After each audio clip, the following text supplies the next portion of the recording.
Okay, so are you ready, Mohammed? Yeah. Where's my, okay, here. Okay, let's get started. So, this is our last session in the BioArt workshop, and we're starting with Mohammed Alser again. This is Mohammed's second talk over here. Earlier he talked about genome diet, parsifying genomics. And this time he's going to talk about what I mentioned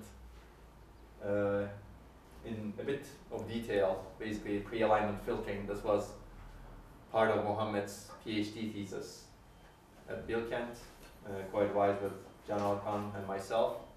And he won the 2018 IEEE Turkey Best PhD Dissertation Award for this work, plus Gatekeeper.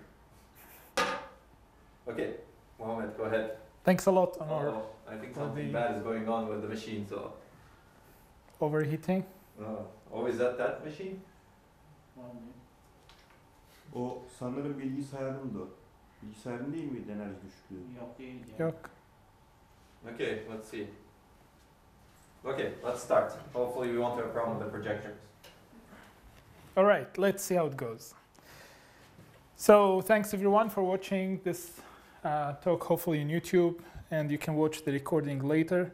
If you follow my lectures at ETH Zurich, so you probably be familiar with the content over here. So we are focusing on what we call pairwise sequence alignment, and this is a very important step in most of the genomic analyses that try to do comparison between genomic sequences. And the goal of this step basically is to try to find the best arrangement of matches and edit operation, or the differences between the genomic sequences. And those edit operation could be insertion, deletions, or substitutions.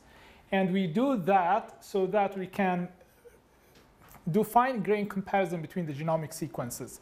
So try to find what are the causes for a disease, for example, by comparing a sequence coming from unhealthy cell compared to a sequence coming from healthy cell.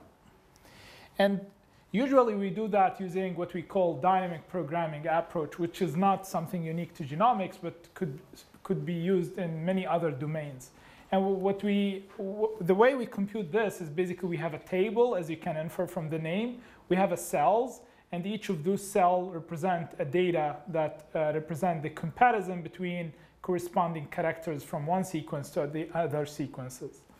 And the way we compute this has to follow a certain approach or certain order, how you can compute one cell before the other and so on, which makes it very complex in terms of accelerating it. So for example, you cannot compute this portion before computing that portion and so on.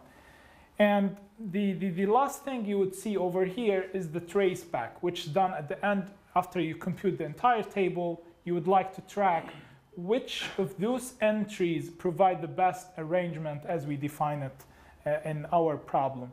And by following the direction, then you can infer which are the edit operation or the matches. For example, if you go in this diagonal, there is no, it seems, insertion or deletions causing that diagonal to be inverted to other diagonals in the table.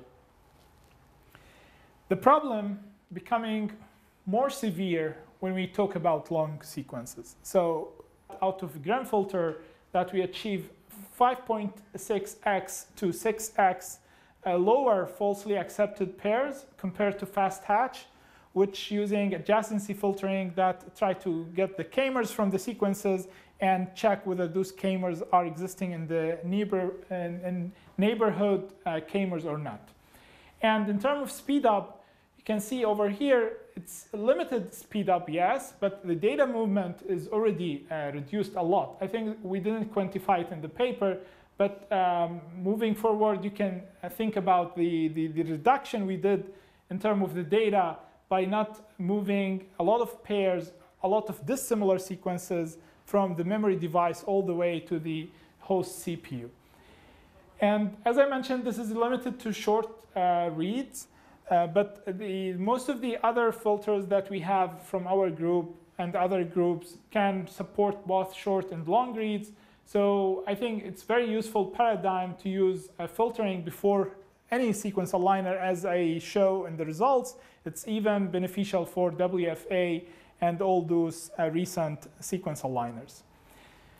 I don't want to take more time, but I think most of the speed up that we observe here, that the parallelism enabled by novel hardware acceleration plus the algorithm.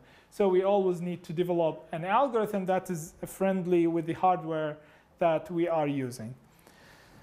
Some of the authors of those papers, I would like to acknowledge all of them, and many more from Safari Research Group over many years with different papers on pre-alignment filtering. So that's the end. And if any question, can take it now. Else. Any questions? I think it looks like Joel has a question. No. No? Oh, okay. You can ask. You need the microphone. Yes. So you've shown all these approaches to pre-alignment filtering to replace or rather reduce the pressure on pairwise sequence alignment. And do you see any opportunity to use the filters themselves to perform the alignment?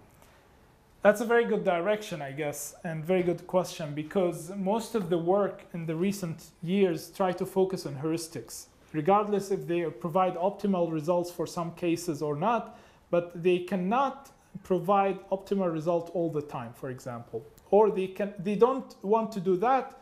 Otherwise, it's really difficult to optimize dynamic programming beyond the quadratic time complexity. And I think it's very useful to use those pre-alignment filters in cases such that you don't care about the every base level details of the alignment. For example, you're comparing the similarities, or you're trying to measure the genomic distances between sequences and so on. So you could use that as very last step instead of pre-alignment filter. And in those cases, you really don't need to perform these expensive operations. Hamming distance, one example, which been used for many of the existing applications as very last step of alignment. Thanks. Yeah, thanks, Joel. All right, I think we can move. Okay, I think we can move to the next talk. We can do a reordering of the talks. I see. Should I ask Luke? Yeah, do you want to ask him? Maybe he's ready. Yeah. Hey, hello Luke. So we may do some reordering if you are ready now. You can either start presenting now or after one more talk. What do you think? I could do it now if you want to. Maybe you can do this. Yeah. Sure. Yeah, let me then prepare.